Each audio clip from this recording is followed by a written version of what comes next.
تو تحیات کی سہولت کے الفاظ لگانے کی کیا ضرورت ہے؟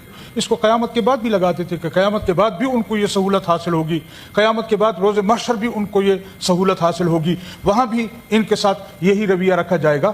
تو آپ کے قلم میں کوئی پابندی تو نہیں تھی؟ کیوں اس طرح متنازع بنا رہے ہیں آئین کو؟ کیوں لوگوں کو مجبور کر رہے ہیں کہ وہ اپنے ملک کے آئین کے خلاف بات کریں؟ ہم آئین کے ساتھ ہیں، لیکن اس آئین کے ساتھ ہیں جو متفقہ آئین تھا۔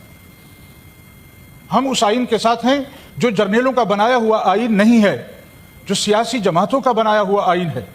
آج جو ترامیم ہو رہی ہیں یہ جرنیلوں کی طرف سے ہو رہی ہیں، ان کو سہولتیں دینے کے لیے۔ اب مارشاء اللہ کی ضرورت نہیں ہوگی، اب ان لوگوں کو سروں پر بٹھا دیا گیا ہے۔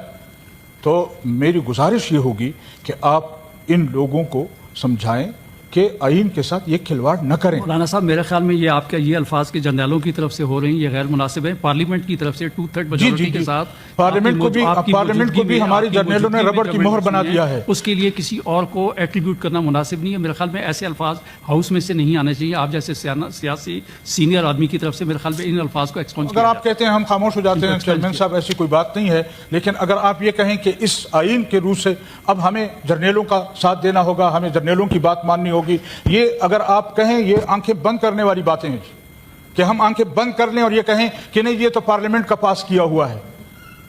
ہمیں پتہ ہے کہ کس طرح پاس کرایا گیا ہے، ہمیں پتہ ہے کہ یہاں سے کن کن لوگوں کو منع کیا گیا کہ اپنے اجلاس میں نہیں آنا، ہمیں پتہ ہے کہ کس طرح تم نے پارلیمنٹ کے ممبران کو ایک طرف کر کے یہاں پر اس آئین کو پاس کرانے کی کوشش کی جا رہی ہے۔ عجیب بات ہے۔ اور پھر ہمیں کہتے ہیں کہ آپ لوگ جرنیلوں کے خلاف کیوں بولتے ہیں؟